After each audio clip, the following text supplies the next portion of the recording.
Millions were lost, fortunes were made, and a $30 billion fraud was just the tip of the iceberg.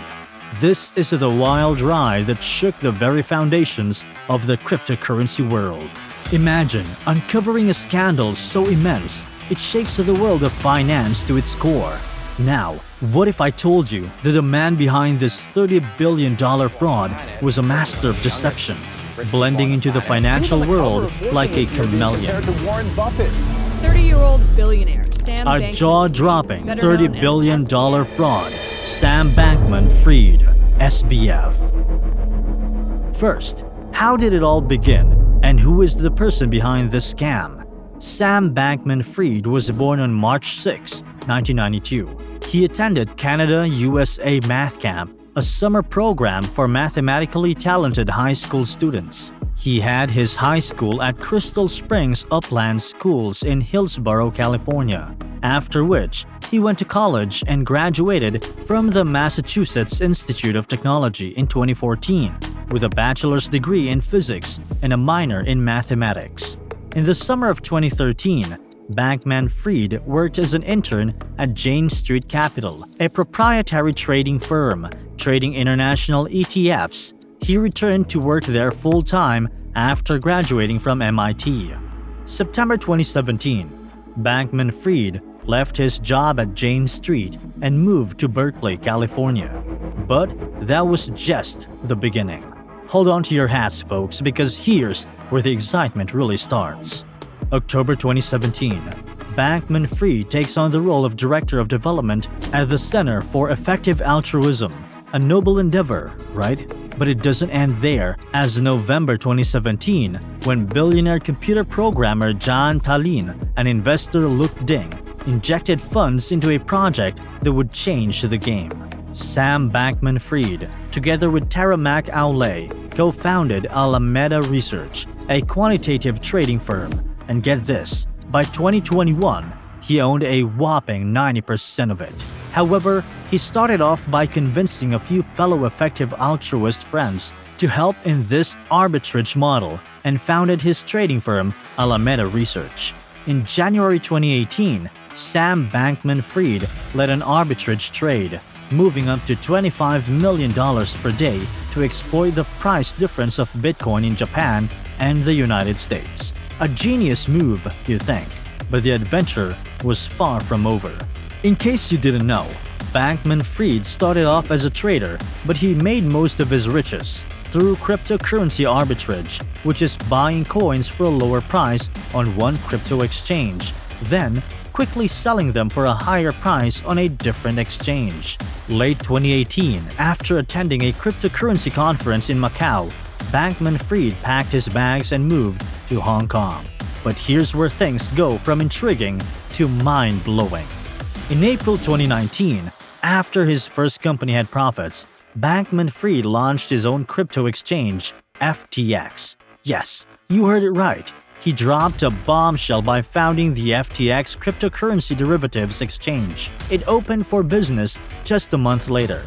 Part of FTX's draw for investors was that it allowed riskier trades than other exchanges.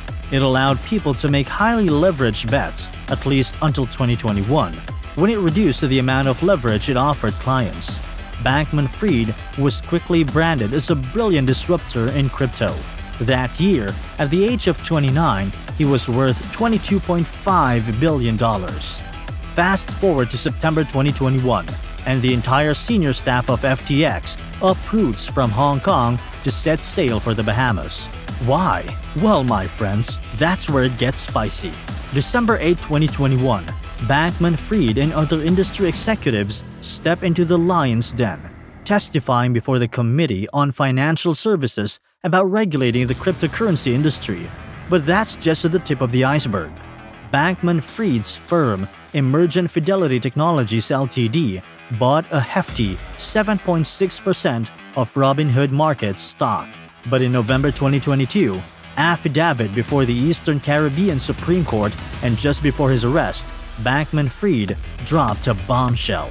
He and FTX co-founder Gary Wang had borrowed over $546 million from Alameda Research to finance their purchase of Robinhood Market stock. Fast forward to September 2022, when rumors surfaced that Bankman-Fried considered purchasing the entire island country of Nauru as a bunker for apocalyptic events. That's for that. However, in November 2022, Binance's CEO Changpeng Zhao declared his intention to sell FTX's token holdings, causing a cryptocurrency market shakeup.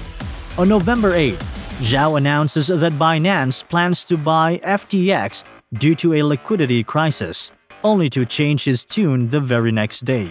Reports surfaced of Bankman-Fried transferring billions from FTX to Alameda Research without disclosure, customer funds involved, and a complete failure of corporate controls. But he didn't end there.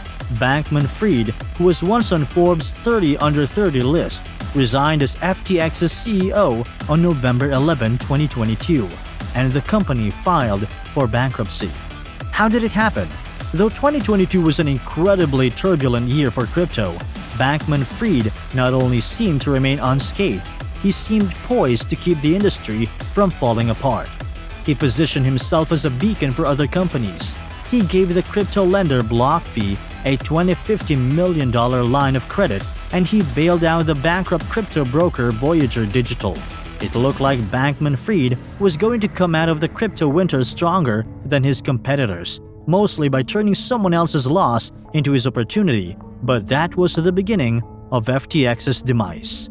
Bankman-Fried's empire first started to crumble when the crypto outlet CoinDesk published a leaked balance sheet from Alameda Research. The balance sheet appeared to show that Alameda was in much worse financial shape than it had let on. Fears about FTX's solvency quickly mounted, with customers withdrawing billions of dollars. But FTX, it turned out, did not have the funds to pay them back, and the company declared bankruptcy less than 2 weeks later.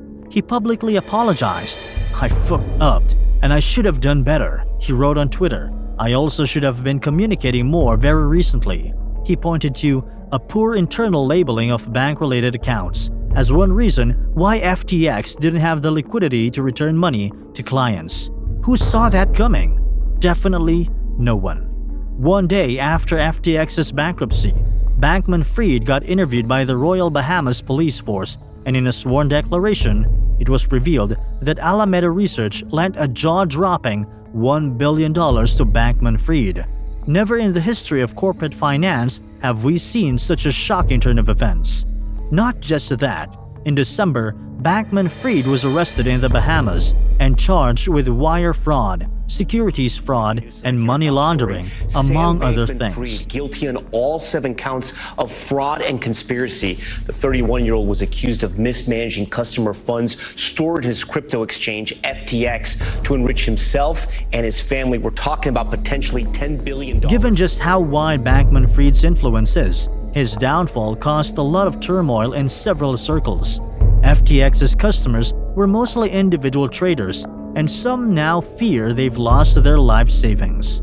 Not just that, FTX's fall has affected the stability of the broader crypto market, and the price of Bitcoin, the world's most highly valued digital currency, has plunged. The FTX Future Fund has said it likely wouldn't be able to honor all the commitments it made to grantees, and Bankman-Fried's financial ruin could cause further shockwaves in philanthropy. Aside from that, the effective altruism nonprofit Open Philanthropy has already acknowledged that the FTX Foundation's shuttering would affect its grant-making strategy. Bankman-Fried had essentially earmarked 99% of his wealth for the public good, and now all of that is lost. Moreover, it took exactly 1 year for Sam Bankman-Fried to transform from beloved billionaire entrepreneur to convicted felon. On November 2, 2023, a New York jury found Bankman-Fried guilty on all 7 counts he was charged with by the Department of Justice, including defrauding customers and investors of his crypto exchange FTX. Bankman-Fried, the jurors decided, was part of a conspiracy to extract more than $8 billion from FTX customers and funnel it to his trading firm Alameda Research, which then spent it on Bahamian real estate, startup investments, and political donations. Since then, Bankman-Fried has consistently denied that he misused customer funds. He pleaded not guilty and testified of his innocence last week in a Manhattan courthouse, but the jury was not convinced. It took them less than 5 hours for them to find him guilty on all counts. From analysis, it seems like Bankman-Fried may likely face up to 120 years in prison, but he will be sentenced by Judge Lewis Kaplan by March 2024. Mark Cohen, Bankman-Fried's lawyer, responded to the verdict in a statement. "We respect the jury's decision, but we are very disappointed with the result. Mr. Bankman-Fried maintains his innocence and will continue to vigorously fight the charges against him." The government's case against Bankman-Fried centered upon the testimony of Bankman-Fried's inner circle, his former closest collaborators, who all took the stand to allege that he directed them to commit fraud in order to steal billions from customers. As we wrap up this thrilling journey through the life of Sam Bankman-Fried, remember that even in the most tumultuous financial storms, some individuals dare to shine as beacons of fraud and disloyalty. Now it's your turn. Share this video with your friends and fellow crypto enthusiasts, and always stay vigilant in this ever-evolving world of finance.